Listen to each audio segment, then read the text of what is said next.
मैं नौकरी की तलाश में शहर आया था, तभी मेरे दोस्त ने मुझे अपने घर रहने के लिए जिद की। उसने अपनी माँ की देखभाल करने को कहा और खुद आगे की पढ़ाई के लिए विदेश चला गया। जैसे ही वह बाहर विदेश गया, उसकी माँ का मेरे प्रति व्यवहार बदलने लगा। वह अक्सर मुझे अपने कमरे में बुलाती थी। एक बार तो उसने झूठा बहाना बनाकर कहा कि उसे बहुत ज्यादा डर लग रहा है और मुझे अपने कमरे में बुलाया। उस रात जब मैं उसके पास सो रहा था तो आंटी अचानक मेरे सर के ऊपर हाथ फेर कर एक अलग ही अंदाज में बोली, विशाल, मुझे पता नहीं था कि तुम्हारी उम्र के लड़के इतने बड़े और समझदार होते हैं।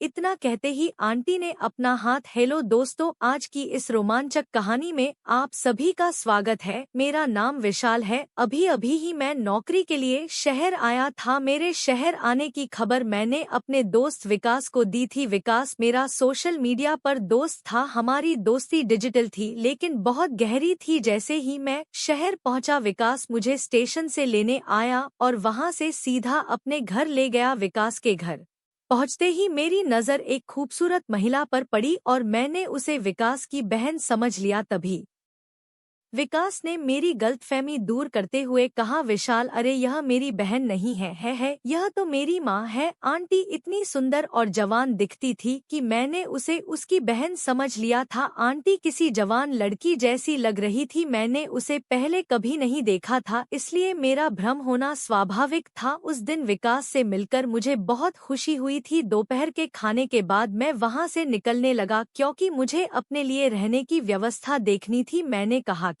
मुझे काम है और वहां से निकलने लगा। तभी विकास ने मुझे रोका। उसने कहा, विशाल, तुम हॉस्टल वगैरह यूं ढूंढ रहे हो, जब तुम्हारा अपना घर है तो तुम्हारा हॉस्टल में रहना सही है क्या? तभी मैंने कहा, अपना घर। इस पर विकास बोला, मेरे दोस्त, इतनी जल्दी तुमने मुझे पराया कर दिया। अरे मैं शहरी हो सकता हूँ लेकिन मुझे भी दोस्ती निभानी आती है। देखो, इस घर में मैं और मेरी माँ ही रहते हैं।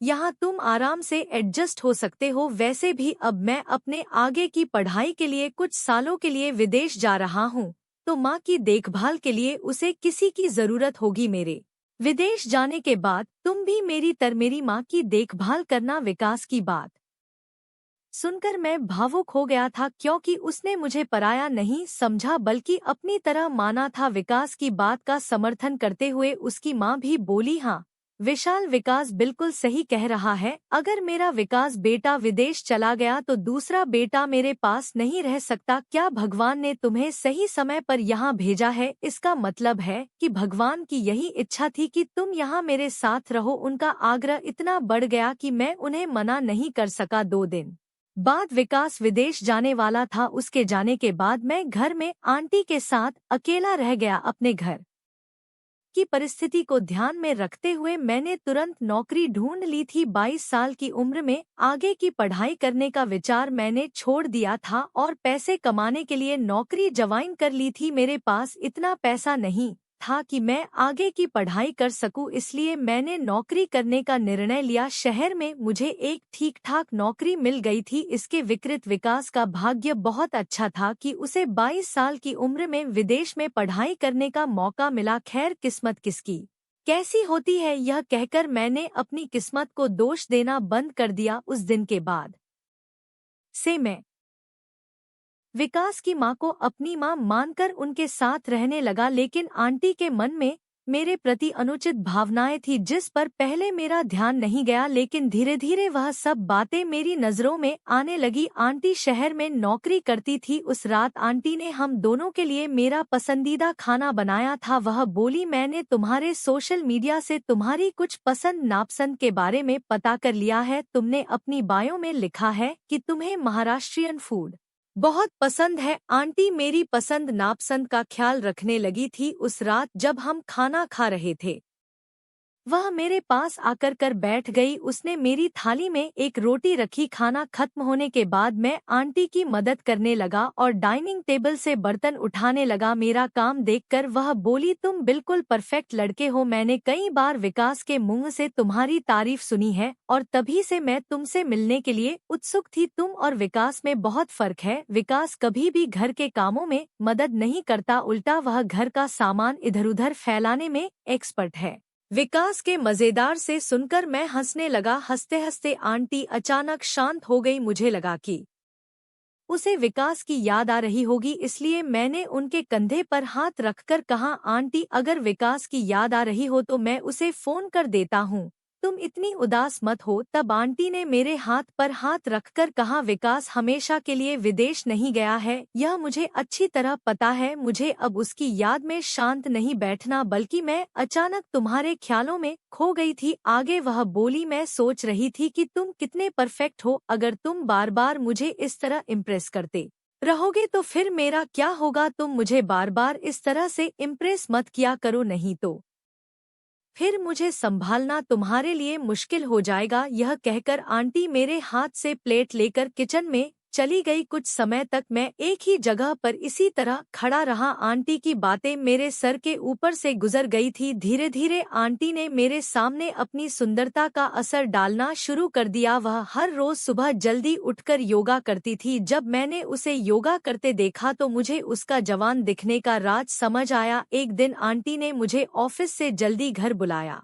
था, क्योंकि उसे मार्केट में शॉपिंग के लिए जाना था और वह चाहती थी कि मैं उन्हें लेकर जाऊं। उस दिन मैं दोपहर में आधा दिन की छुट्टी लेकर घर आया। घर पहुंचने के बाद मैंने बार बार बेल बजाई, लेकिन अंदर से कोई आवाज नहीं आ रही थी। शायद बेल भी नहीं बज रही थी। तब मैंने अपने पास रखी दूसरी चाबी से दरवाजे का ताला खोला और अंदर चला गया। हॉल में मुझे कोई दिखाई नहीं दिया। तभी मुझे आंटी के कमरे से पानी की आवाज सुनाई दी। मुझे लगा कि शायद घर के किसी कमरे से पानी चल रहा होगा, क्योंकि मुझे जल्दी घर बुलाकर भी आंटी कहीं नजर नहीं आ रही थी। कौन जानता है कितनी देर से पानी बर्बाद हो रहा होगा, और अब और पानी बर्बाद ना हो, इसलिए मैंने उस पानी की आवाज की दिशा में जाना शुरू कर दिया। उस पानी की आवाज का अंदाजा लगाते हुए मैं एक कमरे के पास पहुंचा जहां बाथरूम से पानी की आवाज आ रही थी। मैंने दरवाजा खोलने के लिए हाथ बढ़ाया, तभी अंदर से दरवाज खुला था। सामने मैंने आंटी को खड़ा देखा, जो पूरी तरह भीगी हुई थी। उनके चेहरे पर गीले बालों से पानी की छोटी छोटी धाराएं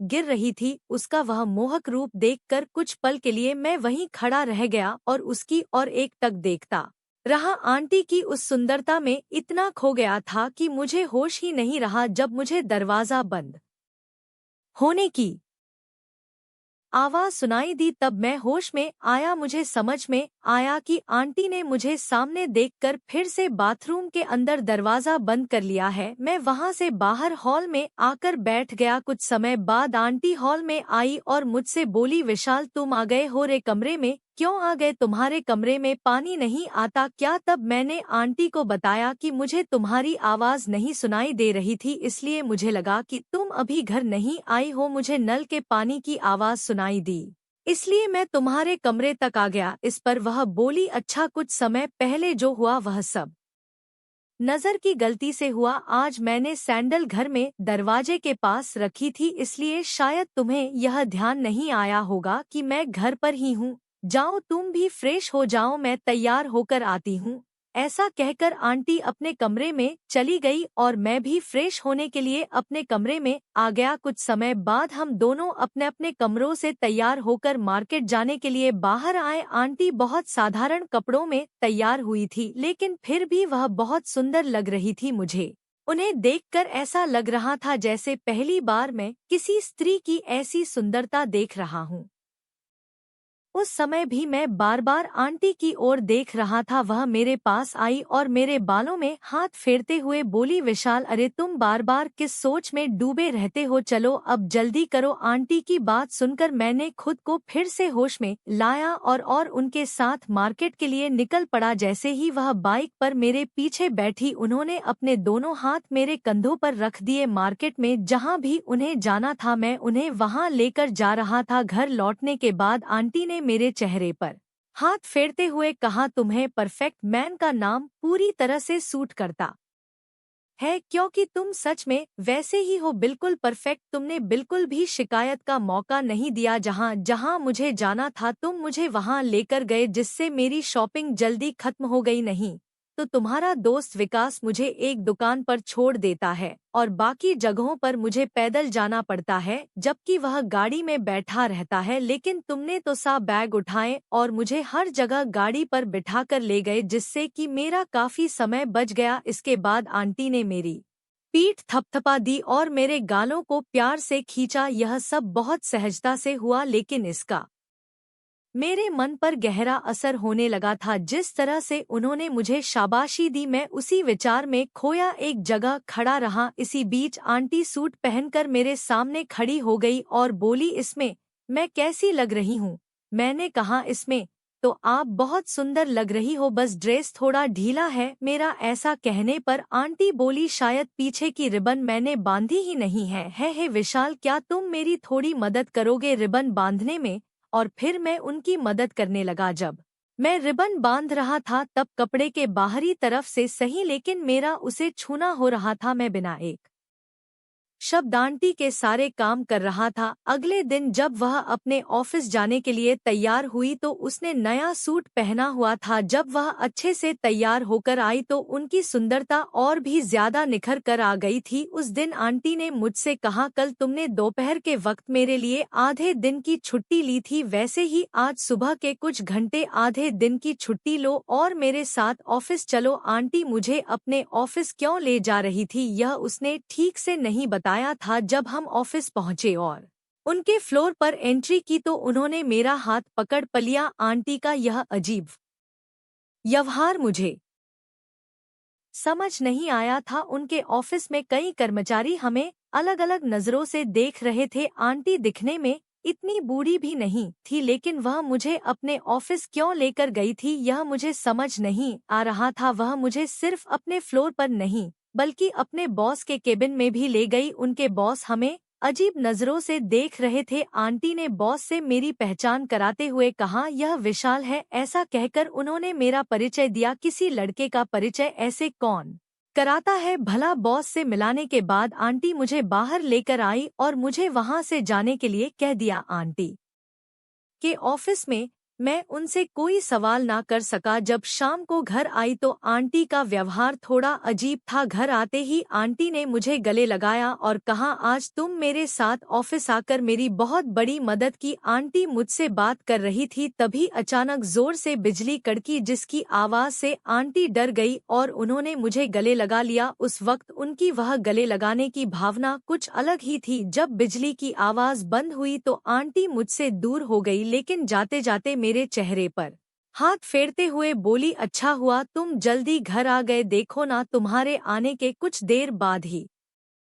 इतनी जोर से बारिश शुरू हो गई। आंटी मेरी ज्यादा ही चिंता करने लगी थी और उसकी यह चिंता मुझे अच्छी लगी थी, लेकिन साथ ही मुझे उन पर कुछ शक भी हो रहा था। उस वक्त आंटी दरवाजे पर खड़े होकर उत्सुकता से बारिश देख रही थी, लेकिन बाहर जाने से डर रही थी। उनके चेहरे से मुझे साफ दिखाई दे रहा था कि वह बारिश में भीगना चाहती थी। तभी मैंने उनका हाथ पकड़ा और उन्हें बाहर कंपाउंड में ले गया। आंटी बारिश में भीगने से डर रही थी, लेकिन मैंने उनका हाथ पकड़कर उन्हें बारिश का मजा लेने को कहा। बारिश का आनंद लेते हुए उनके चेहरे पर जो खुशी थी उसे देखकर मैं भी बहुत खुश हो रहा था। आंटी के बारे में मेरे मन में क्या भावनाएं आ रही थी यह मुझे भी समझ नहीं आ रहा था। आंटी मानो किसी बॉलीवुड फिल्म की तरह बारिश में भीगने लगी। वह बारिश में मस्ती करते हुए बार बार मेरे इर्द गिर्द घूम रही थी और मेरा हाथ पकड़कर डांस करने की कोशिश कर रही थी। तब आंटी ने मुझसे कहा, विशाल तुम सच में बहुत अलग हो। आज तुम्हारे साथ पानी में भीगते हुए मुझे ऐसा लग रहा है से मैं किसी फिल्म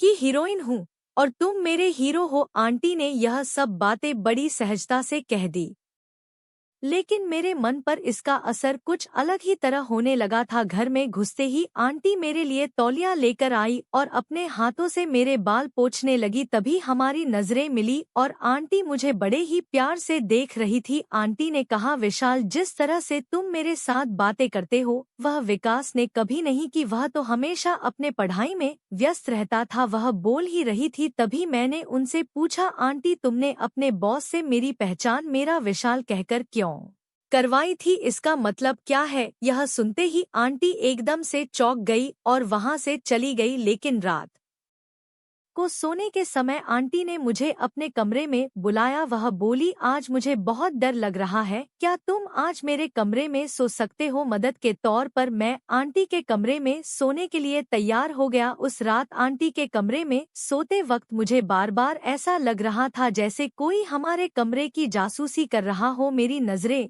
कभी दरवाजे पर तो कभी खिड़की पर जा रही थी। सोने से पहले मैंने आंटी की तरफ देखा तो वह मुझे देख रही थी। आंटी ने कहा, विशाल, तुम अभी तक सोए नहीं? मैंने जवाब दिया, मुझे ऐसा लग रहा है कि कोई इस कमरे की जासूसी कर रहा है।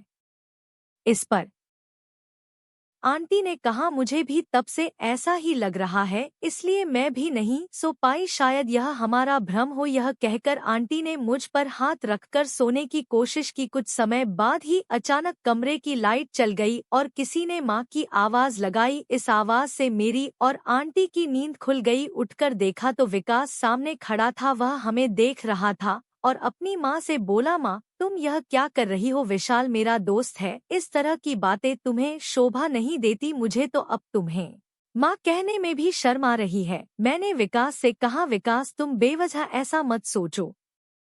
आंटी को डर लग रहा था, इसलिए उन्होंने मुझे अपने कमरे में सोने के लिए बुलाया था। लेकिन जिस तरह से आंटी ने मुझ पर हाथ रखा था उसे देखकर किसी को भी गलतफहमी हो सकती थी। विकास अपनी माँ पर अनुचित बातें कहने लगा। उसे सुनकर ऐसा लग रहा था कि वह अचानक घर नहीं आया था, बल्कि यह उसका कोई प्लान था। मैंने विकास से कहा, विकास, इस छोटी सी बात पर तुम आंटी पर ऐसे आरोप कैसे लगा सकते हो? तुम जरूर किसी और गुस्से का इजहार कर रहे हो। और मुझे यह बताओ, तुम तो विदेश गए थे, फिर अचानक घर कैसे आ गए? इस पर विकास ने कहा, मैं विदेश नहीं जा सका क्योंकि मेरी माँ के पास इतने पैसे नहीं थे। माँ से पैसे का इंतजाम नहीं हो पाया, इसलिए मैं अपने चाचा से कुछ पैसे लेने गया था। मैंने माँ को यह नहीं बताया था कि मैं चाचा के पास गया हूँ।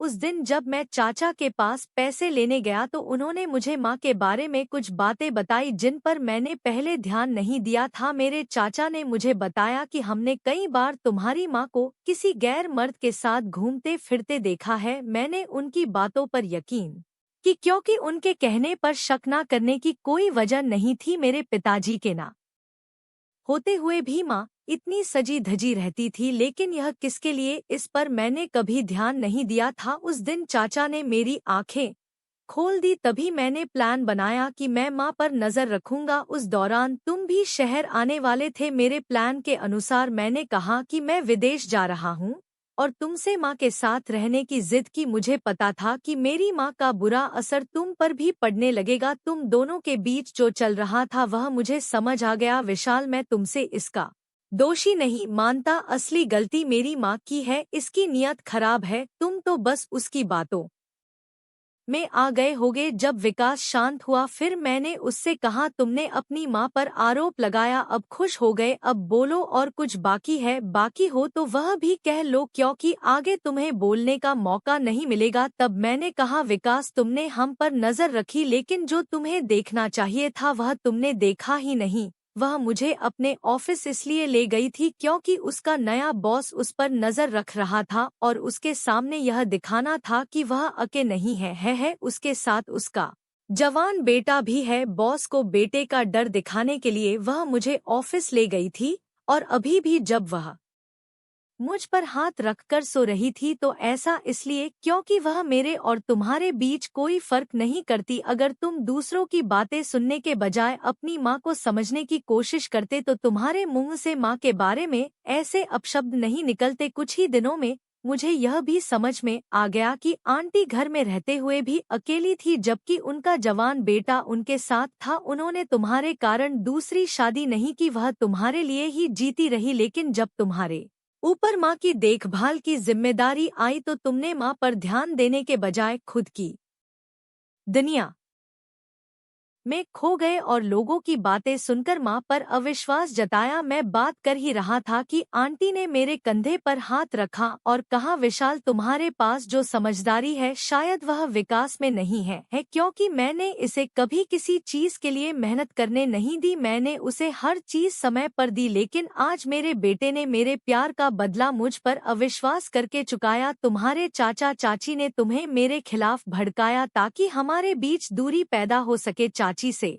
मदद मांगने से पहले मैं तुम्हारे चाचा के पास तुम्हारे पिता की संपत्ति का हिस्सा मांगने गई थी, लेकिन उन्होंने मुझे कुछ भी देने से मना कर दिया। तब मैंने उन्हें धमकी दी थी कि मैं उन्हें अदालत में खींच कर लेकर जाऊंगी। जो तुम्हारे चाचा से हक मांगने गई थी वह सिर्फ तुम्हारे लिए था, क्योंकि मैं तुम्हारी खुशियों को मारना नहीं चाहती थी। मुझे भी तुम्हें बड़े शहर में पढ़ाई के लिए भेजना था, लेकिन मुझे नहीं पता था कि तुम इतनी जल्दी दूसरों की बातों में आ जाओगे। आज तुमने अपनी माँ के प्यार का यही सिला दिया बेटे। ऐसा कहकर आंटी रोने लगी। आंटी की बात सुनकर विकास की समझ वापस आ गई। वह दूसरों की बातों में आकर अपनी मां पर विश्वास नहीं कर रहा था और उसने आंटी और मुझ पर भी गलत शक किया। जब विकास को अपनी गलती का एहसास हुआ तो उसने रोते हुए आंटी से माफी मांगी। वह एक मां थी, इसलिए उसने तुरंत अपने बेटे को माफ कर दिया। माफी मांगने के बाद वह मुझे अपने घर पर रहने के लिए आग्रह करने लगा, लेकिन अब मैं वहां नहीं रह सकता था क्योंकि उस माँ बेटे को अपने रिश्ते को सुधारने के लिए समय की जरूरत थी। विकास को अपनी माँ की ईमानदारी और उसके